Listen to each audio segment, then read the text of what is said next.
The Old Woman Who Named Things by Cynthia Rylant, illustrated by Kathryn Brown.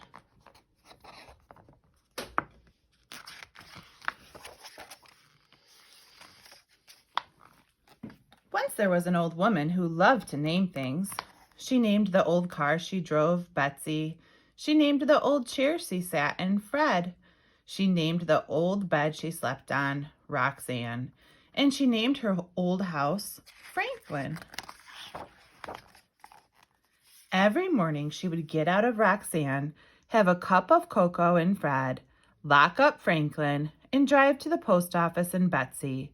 She always hoped for a letter from someone, but all she ever got was bills.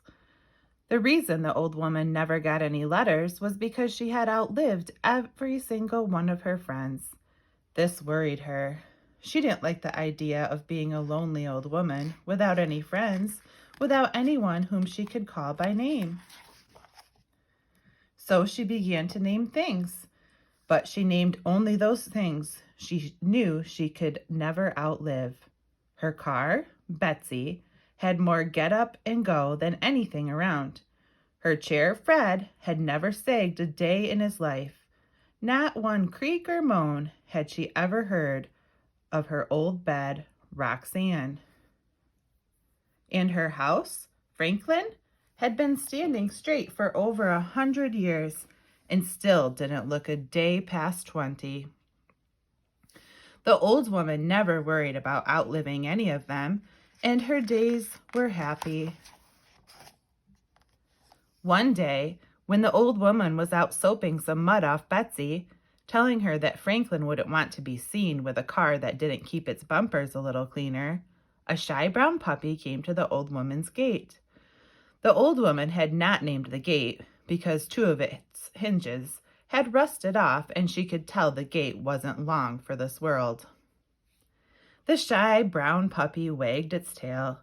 It looked a little hungry. The old woman stood beside Betsy and watched the puppy for a while. She said. Then she walked into Franklin, got a chunk of ham from a refrigerator, and came back outside. The old woman gave the ham to the hungry puppy and told it to go home. She told it that Betsy always made puppies sick, and Fred never allowed puppies to sit on him, and Roxanne wasn't wide enough for a puppy and an old woman to fit on. And besides all this, Franklin couldn't tolerate dog hair. So the puppy went away. But the next day the puppy was back. The old woman was sitting in Fred reading a book on everlasting flowers when she saw the puppy through her window. "Go home," she called to the puppy. The puppy wagged its tail when it saw her. "Go home," she called again. But the puppy just kept wagging. The old woman noticed that it still looked a little hungry. So she went to her refrigerator. She gave the puppy a hunk of cheese and 2 biscuits. Then she told it to go home. The puppy went away. That night, as the old woman plumped up the pillows on Roxanne, she thought about the puppy. It was a very nice puppy, she thought. It was a very pretty puppy, she thought. But it couldn't stay. If it stayed, she would have to give it a name. And it could never last as long as Franklin or Fred or Betsy or Roxanne. She might outlive it, and she didn't want to risk that. She didn't want to outlive any more friends. She would just keep telling it to go home. Every day, the shy brown puppy came to the old woman's gate. Every day, she fed it and told it to go home. Always it went away, and always it came back the next day. This went on for many months. The puppy got bigger and bigger until soon it wasn't a puppy anymore. It was a dog, and it was still a dog with no name. In all this time, the old woman had gotten a new dresser that she had named Bill, a new wheelbarrow that she had named Francine, and a new concrete pig for her garden that she had named Bud. But the dog she faithfully fed at her gate every day still had no name. Since it had no name, the old woman didn't have to worry about outliving it, and she thought herself pretty clever in this. Then, one day, the shy brown dog did not come to the old woman's house. She sat and fret and watched the gate all day long, but the dog never came. The old woman felt sad. The next day again, the dog did not come. The old woman drove Betsy around town looking for the dog, but she did not find it.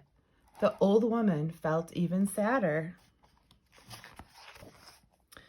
The following day, when still the dog did not come, the old woman knew she had to do something. She picked up her telephone and called the dog catcher. "Have you caught any shy brown dogs?" the old woman asked the dog catcher. "We've got a whole kennel full of shy brown dogs, ma'am," said the dog catcher. "Was yours wearing a collar with its name on it?" "No," said the old woman sadly, and she hung up the telephone. The old woman sat and thought about the shy brown dog who had no collar with a name. Wherever it was, no one would know that it was supposed to come to the old woman's gate every day, that she was supposed to feed it and tell it to go home every day, that things were always supposed to be this way. The shy brown dog had no collar and no name, and no one would ever be able to know these things about it. The old woman made a decision. She locked up Franklin and drove Betsy to the dog catcher's kennel. She said to the dog catcher, "I've come to find my dog." He asked her what color it was. "It's brown," she said. He asked her how old it was. "About a year old," she said. Then he asked her what its name was. The old woman thought a moment. She thought of all the old, dear friends with names whom she had outlived. She saw their smiling faces and remembered their lovely names. And she thought how lucky she had been to have known these friends. She thought what a lucky old woman she was. My dog's name is Lucky," she told the dog catcher. He led her to a big yard full of white dogs and black dogs and brown dogs. The old woman looked and looked and looked, and finally she saw her own shy brown dog sitting beside a gate. The dog was looking at Betsy parked in the driveway.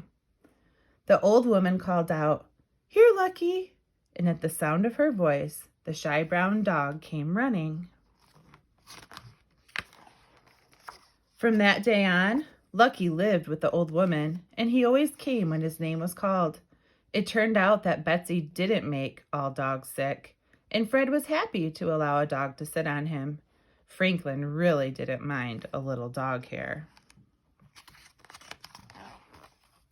And every night, Roxanne was sure to make herself plenty wide enough for a shy brown lucky dog and the old woman who named him.